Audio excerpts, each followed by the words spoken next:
Assalamualaikum, selamat sore. Perkenalkan saya Iwan dari SYOP Yayasan Ular Indonesia. Ingin berbagi tips bagaimana respon kita, sikap kita terhadap peristiwa atau kejadian gigitan pada ular berbisa. Pertama-tama, respon kita bagaimana? Kita pertama tidak boleh panik. Dalam hal ini, saya mencontohkan sebagai yang kena gigitan ular, korban gigitan ular. Jadi, pastikan dulu kita santai, kita rileks, tidak perlu panik, atur nafas, pelan, posisi duduk santai. Pastikan ular yang menggigit kita tadi berbisa, tidak berbisa atau berbisa rendah atau berbisa sedang.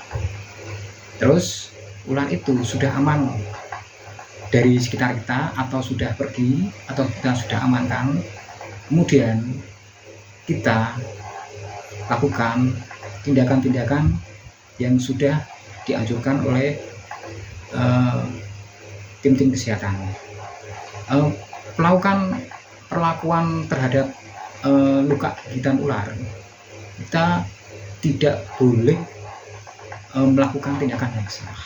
Jadi kalau tindakan salah itu juga seperti membuang waktu juga. Jadi kita pertama hindari kita contohkan saja ya, ini lengan saya yang saya sebagai korban gigitan ular sebelah kiri. Seandainya ini ada gigitan ular di tempat ini, pertama kali tindakan tidak boleh dipijat di urut supaya pikiran kita supaya bisanya keluar dari bekas gigitan. Itu tidak sarankan, tidak boleh. Itu nantinya akan semakin membuat bisa ular akan bergerak menuju organ-organ vital lainnya, organ tubuh vital seperti ginjal, paru-paru, jantung, dan pankreas. Jadi tindakan seperti memijat, terus membuat sayatan ke gigitan ular, terus menyedot dengan mulut, apalagi kita tidak disarankan. Terus ada lagi teknik yang katanya menggunakan batu hitam seperti ini, ditempelkan sini. Ini juga tidak ada fungsinya sama sekali, karena batu ini juga secara ilmiah tidak ada pembuktian untuk mengeluarkan bisa dari tubuh kita. Terus tindakan kita gimana? Tindakan kita adalah imobilisasi. Jadi imobilisasi itu adalah artinya tidak bergerak atau menggerakkan bagian tubuh yang kena gigitan. Nah, bisa ular itu menyebar melalui kelenjar getah bening. Jadi bukan melalui sel darah merah. Jadi kelenjar getah bening itu yang nanti membuat kelenjar getah bening bergerak itu adalah otot. Jadi men-trigger atau merangsang kelenjar getah bening itu bergerak itu adalah otot kita. Jadi kita buat otot kita itu diam atau tidak bergerak dengan cara imobilisasi. Imobilisasi itu adalah membuat bagian tubuh kita yang kena gigitan supaya diam atau ototnya diam, tidak bergerak. Dengan cara kita melakukan pembedian seperti luka patah tulang. Jadi kita contohkan saya di sini di rumah posisi sendirian. Kita bisa gunakan pembedian dengan alat-alat sekitar rumah kita seperti papan triplek atau sapu. Nah, ini sapu bisa kita lakukan untuk membidik. Ya, nah ketika ini bisa untuk bagian tubuh kaki ini juga pas karena panjang ya, kaki ini bisa. Seandainya kita posisi di rumah sendiri, tidak ada keluarga, tidak ada teman, atau di tempat jauh dari aktivitas kita seperti di pemukiman, jadi kita melakukan aktivitas di hutan atau di lapangan Jadi saat kita olahraga, kita tanpa sengaja kita begitu ular, nah, kita gunakan alat-alat sekitar kita. Nah, ini kita contohkan di rumah. Jadi di rumah itu adanya seperti ini: sapu, papan, terus kardus seperti ini. Saya contohkan kardus. Ini kardus bekas paketan. Kardus bekas paketan saya lipat, ujung-ujungnya ini saya karetin, ujung-ujungnya karet. Ini lumayan keras, bisa menahan pergerakan tangan. Jadi seperti ini nanti kita ikat. Atau bisa gunakan gulungan kertas. Ini gulungan kalender tahun kemarin, jadi gulungan kalender bekas tahun kemarin bisa gunakan. Ini lebih keras lagi, bisa menahan gerakan dari tangan kita. Jadi pembedian itu nanti kita buat gerak tangan ya, jadi tulang-tulang tangan, otot-otot tangan yang bisa digerakkan kita buat diam, tidak bergerak. Ini contohnya lengan kita ini, jari-jari, siku, dan pundak.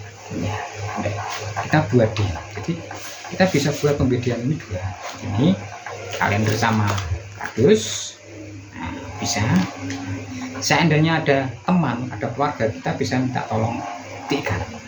Ngikatnya bisa pakai sapu tangan. Ini bisa pakai sapu tangan, bisa pakai tali sepatu ini kencang. Kita contohkan ini kalender. Seandainya kita dua ini susah ya, seandainya susah atau seandainya bisa berpindah ya, ini diikat nanti sama ini apa,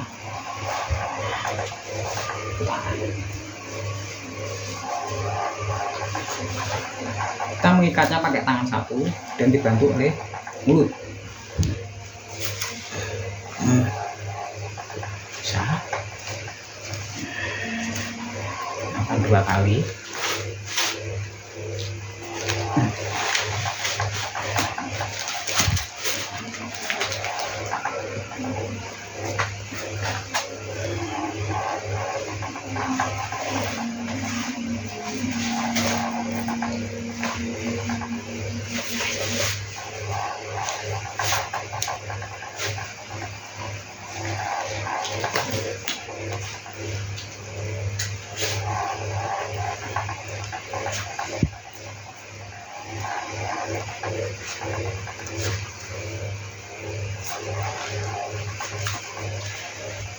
Seperti ini. Terus kita bisa berjalan menuju ke akses terdekat, ke rumah sakit atau fasilitas terdekat. Ini ide, nanti bisa ditambah lagi ke perut atau dada. Ini ya, kita jalan. Jadi kaki, tangan yang satu bisa aktif bergerak, bisa bawa sepeda atau sepeda motor, kita jalan sendiri, berangkat sendiri ke rumah sakit ya. Seandainya kita kesulitan mencari alat-alat ini atau alat untuk membidik, kita bisa gunakan apa yang kita pakai. Misalnya baju kita ini bisa kita pakai, gunakan untuk mengimobilisasi. Jadi kita lepas kancing, ini kan kancing, lepas 1 atau 2 kancing. Kita bisa masukkan tangan yang kena gigitan ular ke baju. Pastikan diam. Jadi tangan ini pastikan diam. Terus siku dan ini pundak diam. Ini cukup membantu ya. Kita bisa ya. Oke, kita menuju rumah sakit, motor tangan satu atau sepeda, atau bisa berjalan ya. ini cukup bisa membantu kalau seandainya kita pakai baju dan tidak ada alat-alat seperti tadi di rumah, atau kita kesulitan mencari karena posisi di gigit ular itu kita mencoba untuk tidak panik atau berpikir tenang, susah. Tapi kita usahakan untuk tetap rileks, tidak panik, dan buat intinya tidak banyak menggerakkan bagian tubuh yang ada di kita. Baik, begitu rekan-rekan semua, semoga bermanfaat tips-tips dari saya. Semoga kita selalu dilindungi oleh Tuhan Yang Maha Esa. Terima kasih. Assalamualaikum warahmatullahi wabarakatuh. Tetap semangat dan jaga kesehatan. Assalamualaikum warahmatullahi wabarakatuh.